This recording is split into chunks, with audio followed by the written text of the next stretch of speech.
یہ میرے ہاتھ میں مرحوم سابق صدر جنرل ریٹائرڈ پرویز مشرف کی کتاب سب سے پہلے پاکستان ہے۔ تو آج کی ویڈیو میں ہم پرویز مشرف کی اس خود نوشت میں تحریر کئی اہم ترین واقعات آپ تک شیئر کریں گے جو شاید ہی آج سے پہلے آپ نے سنے ہوں۔ آپ دیکھ رہے ہیں الیکشن باکس پر کتاب کہانی سیریز اور میں ہوں سعدیہ ظفر۔ آپ مجھے انسٹاگرام پر فالو کر سکتے ہیں جس کا لنک ڈسکرپشن میں دیا گیا ہے۔ جنرل ریٹائرڈ پرویز مشرف نے ان دا لائن آف فائر کے نام سے اپنی آٹو بایوگرافی لکھی۔ اس کتاب کا اردو ترجمہ سب سے پہلے پاکستان میرے ہاتھ میں ہے۔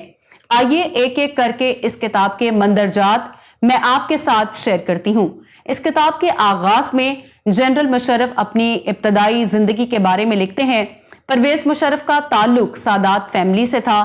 ان کا خاندان بنیادی طور پر ضلع اعظم گڑھ میں آباد تھا جو بعد میں دہلی آ کر رہنے لگا۔ پرویز مشرف کو بچپن میں ان کے گھر والے پلو کے نام سے پکارا کرتے تھے۔ ان کی والدہ بیگم زریں سرفراز نے اپنے ایک انٹرویو میں بتایا تھا کہ پرویز کا دھیان تعلیم کی طرف بالکل بھی نہیں تھا اور میں اکثر کہتی تھی کہ یا اللہ اس بچے کا کیا بنے گا۔ مشرف کے بڑے بھائی جان جاوید مشرف جبکہ ان کے چھوٹے بھیا کا نام نوید مشرف ہے۔ دونوں بھائی ڈاکٹرز ہیں اور بیرون ملک سیٹلڈ ہیں۔ ہجرت کر کے پاکستان آنے والے پرویز مشرف اپنی کتاب کے صفحہ نمبر 24 پر لکھتے ہیں، یہ دہلی سے ہجرت کرنے والے شوہر، بیوی اور 3 بیٹوں پر مشتمل خاندان کی داستان ہے۔ دوسرے بیٹے کی عمر صرف 4 سال اور 3 دن تھی۔ اس لڑکے کو اپنے پورے سفر کے دوران اپنی والدہ کی بے چینی اچھی طرح یاد ہے۔ والدہ کو سکھوں کے ممکنہ قاتلانہ حملوں کا خوف تھا۔ جب بھی ریل گاڑی کسی اسٹیشن پر رکتی اور والدہ مسلمانوں کی لاشوں سے پٹے ہوئے پلیٹ فارم اور ریل کی پٹریاں دیکھتی تھیں، ان کی بے چینی میں اضافہ ہو جاتا تھا۔ ریل گاڑی کو دہلی سے پورے پنجاب کا، جہاں سکھوں اور ہندوؤں کے ہاتھوں مسلمانوں کا قتل عام ہو رہا تھا، راستہ عبور کرنا تھا۔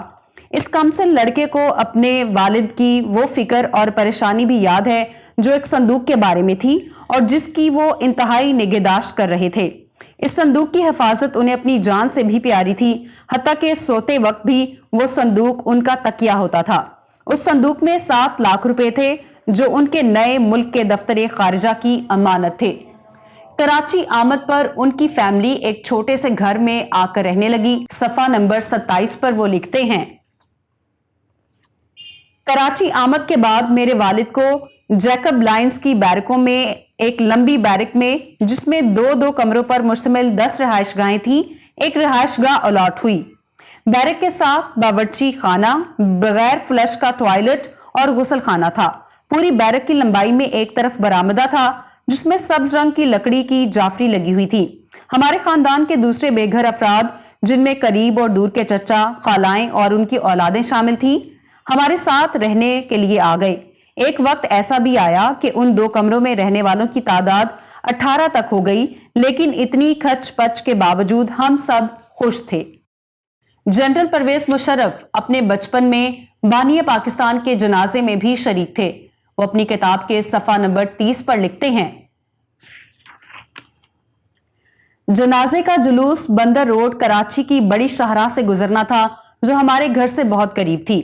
مجھے یاد ہے کہ میں اپنے دوستوں کے ساتھ جلوس کے انتظار میں گھنٹوں ایک دیوار پر بیٹھا رہا۔ جب جلوس آیا تو سب لوگ رو رہے تھے، ہر آنکھ اشکبار تھی، میں نے بھی اپنے آنسو نہ روک سکا۔ اپنی زندگی کے ابتدائی برس کراچی میں گزرنے کے بعد پرویز مشرف اپنی فیملی کے ساتھ ترکی شفٹ ہو گئے۔ چند سال بعد ان کی ایک بار پھر سے پاکستان واپسی ہوئی۔ وہ کہتے ہیں نا، عشق بڑے بڑوں کو ناکارہ کر دیتا ہے، ایسا ہی کچھ پرویز مشرف کے ساتھ بھی ہوا۔ وہ صفحہ نمبر 43 پر لکھتے ہیں،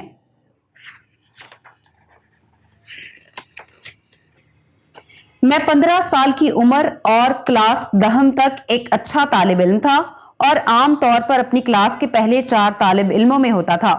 اس کلاس میں میرے درجات ایک دم گر گئے۔ وجہ تھی میرا پہلا عشق۔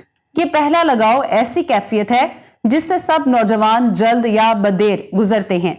وہ میری ہمسائی تھی، میری ہی عمر کی یا 1 سال بڑی۔ بجائے میرے کسی لڑکی سے دوستی کی کوشش کرنے کے، اس کا خود ہی میری طرف مائل ہو جانا زیادہ آسان عشق تھا۔